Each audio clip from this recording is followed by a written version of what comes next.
Resource Efficiency Initiative is an EU-funded initiative to support India in the implementation of sustainable consumption and production. So far, our approach towards use of any material, medical or non-medical, has been based on a linear economic approach, which is to take, make, dispose. However, if you were to look at the entire procurement from a circular economy perspective and decentralized manufacturing and open access perspective, you would realize that it sort of empowers the community to also become resilient in times of extreme crisis. If we have a community of makers who understand how to repair oxygen concentrators, how to maintain them for longer. So if we do not empower communities, then reaching every person would be very difficult.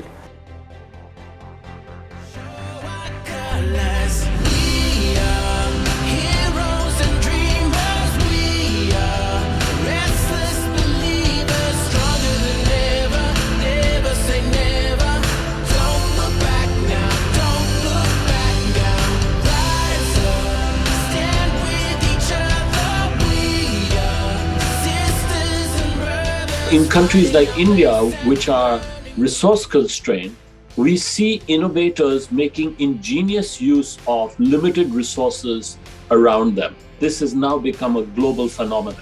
So in countries like India, which have these traditional approaches to reusing, repairing, and recycling, we now add new tools and new approaches like the maker movement.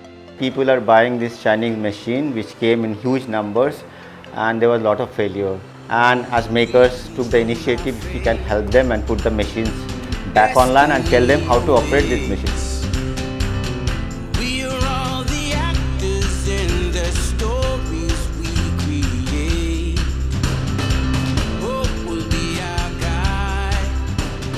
Which we are talking to the entire M19 collective all across India, which is now 600 people strong with 150 other organizations as part of it. So we are able to disseminate information to all of those, plus more that are joining every day, to learn and repair them for their local environments. Share information on how to repair and make various other medical devices and other things digitally to all this consortium of labs and more that are joining. We are able to create locally for local requirements. The importance of local creation, the importance of locally making for local environments has never been more important since the pandemic. And I think we've all realized that.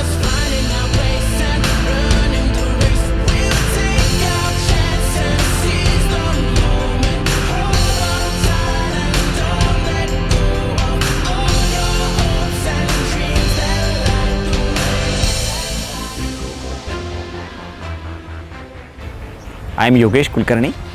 I work for Vigyan Ashram. We are here in Pune. Today we are conducting a repair cafe for repairing oxygen concentrators. In the overburdened medical devices segment, I think there's a big role for this kind of community-based, distributed device makers, folks, people who understand the technical concept but are able to simplify it so that the community can get involved. So I think this is an important role that the makers space are playing. Now that we know how the oxygen concentrators work, how everything is put together, how the zeolite interacts with air, how oxygen is enriched to give you a better output, or how the concentration is improved. Now that we understand all of that, what we're trying to do is help others with that knowledge, help repair oxygen concentrators with the knowledge that we gained from last 4 to 5 months, which we all put together to make an oxygen concentrator. So now that knowledge is being used to educate others, repair these oxygen concentrators over here. This is who we are. And like the rising sun, we have just begun to play our part. A couple of things. Some are quite simple. For example, this little fuse holder you see here, we had at least 2 of them broken ones. So that's easy to fix. You can buy a local replacement and do it. Right now we just done some jugaad. Major design flaw is with the way the main sieves are let's say, constructed. If you look at this over here, you can see this whole thing shaking here. So that's causing a stress on the bottom part, which is all plastic. And over time with vibration and stress, that's cracking out. Once that cracks, all the air is leaking out from here. Once that happens, the machine's sort of pretty much gone.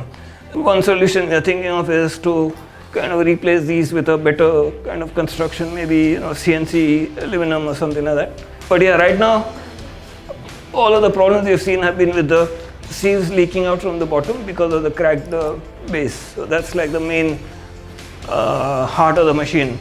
I'd say we know the problems, we know how to fix it. This is going to take some kind of design effort to get that fixed.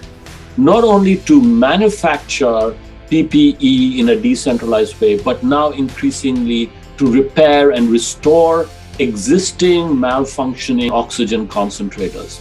So this is a very important project and movement that the EU is supporting, which will have ramifications in the long run, showing us how we can move to a circular economy and reduce, recycle, and importantly, repair.